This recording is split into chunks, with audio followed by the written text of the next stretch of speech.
Hello YouTube Vintage Stereo Collectors. We have here a Dynaco AF-6 solid state tuner. It's a 1970s tuner. It has the classic Dynaco look to it. This is the last of their analog tuners of this type.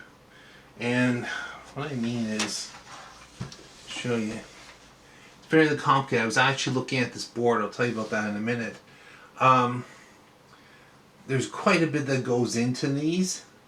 I actually find the tube ones that came before this, like the FM3, were actually made a little more sense in some ways.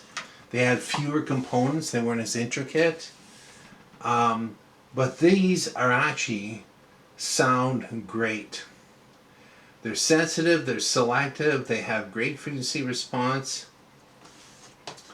Pickup stations that others don't. That's one thing I like in vintage tuners. This one's actually, like, it's in nice shape. I think it says mainly original. It was missing the feet. I actually put a set of feet on it.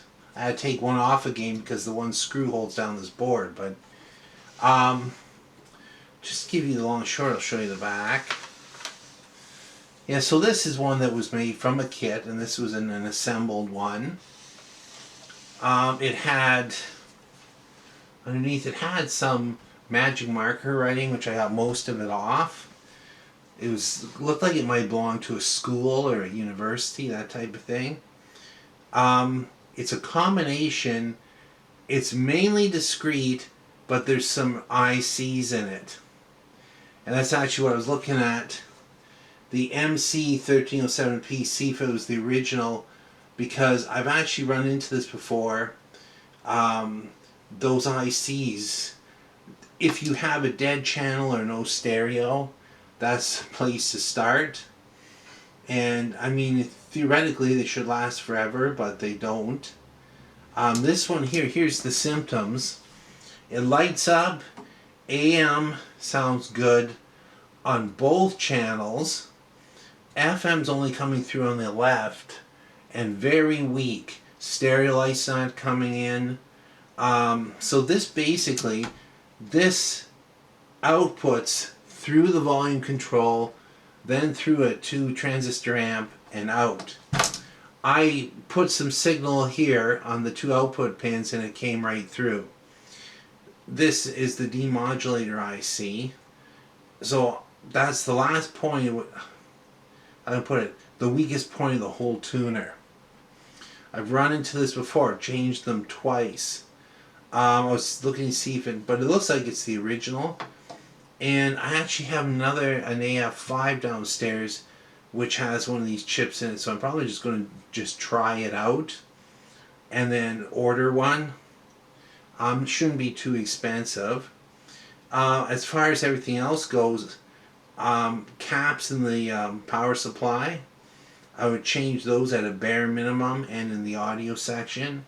The rest, the IF section, there's not a lot of electrolytics in it, just a few, but you know, like it all affects performance. Anyway, I just thought I'd give you that a quick show. These do. I had one, this funniest thing, I had tried, not at this house, but the one before. There's one station, a jazz station, I couldn't get. FM 91, Jazz FM. And they have a low power transmitter. And I was about 60, 70 miles away from it, right on its periphery. And there were only 2 tuners that could pick up that station. And I'm talking about just with a basic dipole in the living room. One was my AF-6, and the other was an AJ13 Heathkit. It could pick it up. But I had newer tunes, like a newer Onkyo receiver, a couple Yamahas. They did not pick it up consistently. And you might think, well, there's other variables, but they're very sensitive tuners. Anyway, I'll let you know how this goes. I'm going to try another IC in it, do a little more testing of voltages and stuff, and see where I end up. Thanks for watching and listening.